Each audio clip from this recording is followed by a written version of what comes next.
जय हिंद दोस्तों, आपका स्वागत है। दोस्तों, आज का वीडियो आपके लिए बेहद जरूरी है क्योंकि मैं आपके लिए 5 एक्सक्लूसिव जानकारियां लेकर आया हूं और इन 5 जानकारियों में से कुछ बिल्कुल नई और शॉकिंग खबरें हैं जो आप कहीं और नहीं देखोगे।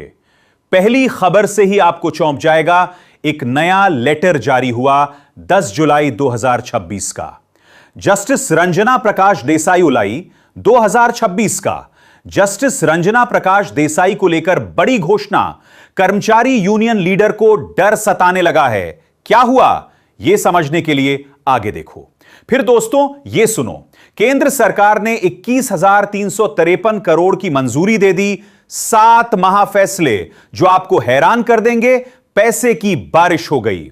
और सुनो, पटना के सेवानिवृत्त सैनिकों के लिए खुशखबरी आ गई। AIMS पटना में अब सेवा मिलेगी। यह खबर तुम्हारे लिए ही है। CAPF जवानों का बड़ा युद्ध चल रहा है। ओल्ड पेंशन स्कीम के लिए एक महत्वपूर्ण पिटीशन खुली है।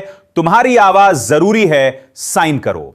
और अंत में रेड फोर्ट बंद, 15 अगस्त की तैयारी शुरू हो चुकी है। यह सभी जानकारियां इसी वीडियो में हैं। शुरू से आखिर तक देखो, एक भी बात मत छोड़ो, हर बात महत्वपूर्ण है।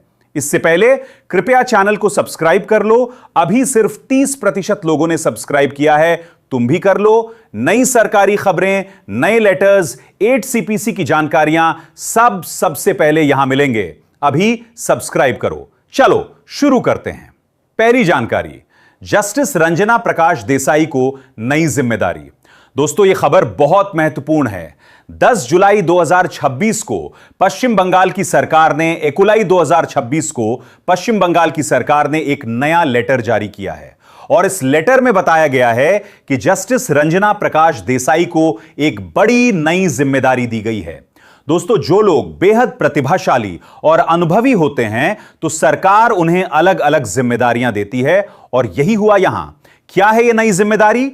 जस्टिस रंजना प्रकाश देसाई को uniform civil code UCC draft committee की चेयरपर्सन के रूप में नियुक्त किया गया है। यानी वो 8 CPC पर काम करेंगी और साथ ही साथ यह भी काम करेंगी। लेटर में क्या लिखा है? अखिल भारतीय NPS कर्मचारी महासंघ पश्चिम बंगाल सरकार द्वारा यूनिफॉर्म सिविल कोड के ड्राफ्ट कमेटी की चेयरपर्सन के रूप में न्यायमूर्ति रंजना प्रकाश देसाई जी की नियुक्ति का स्वागत करता है। दोस्तों यह बड़ी बात है। पहले वो उत्तराखंड UCC ड्राफ्ट की चेयरपर्सन थी, फिर महाराष्ट्र UCC कमेटी की चेयरपर्सन नियुक्त हुई और अब पश्चिम बंगाल में भी यह जिम्मेदारी। लेकिन यहां समस्या आ गई। कर्मचारी union leader doctor Manjeet Singh Patel को चिंता हो गई। उन्होंने कहा, आप पहले से ही 8 CPC की चेयरपर्सन हैं, अब यह भी काम लगा दिया गया।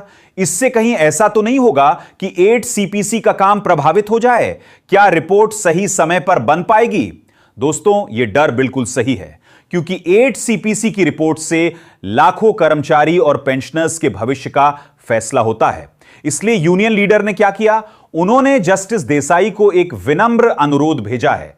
कहा है, कृपया लिखित में स्पष्टीकरण दीजिए कि आप 8 CPC की रिपोर्ट निर्धारित समय पर 18 महीने से पूरी कर देंगी और यह दूसरा काम उस पर असर नहीं डालेगा।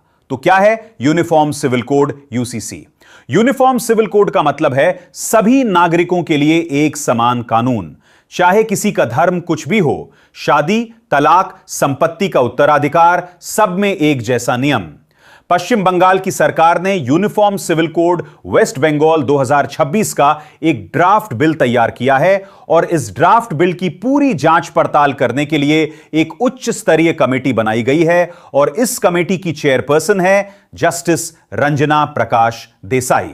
दोस्तों तो यही स्थिति है। एक तरफ 8 CPC का बड़ा काम है, दूसरी तरफ यह नई जिम्मेदारी। यूनियन लीडर को चिंता है। क्या आप सहमत हैं? कमेंट्स में बताइए। दूसरी जानकारी, केंद्र सरकार के 7 बड़े फैसले, 21,353 करोड़ की मंजूरी। दोस्तों यह खबर बहुत बड़ी है।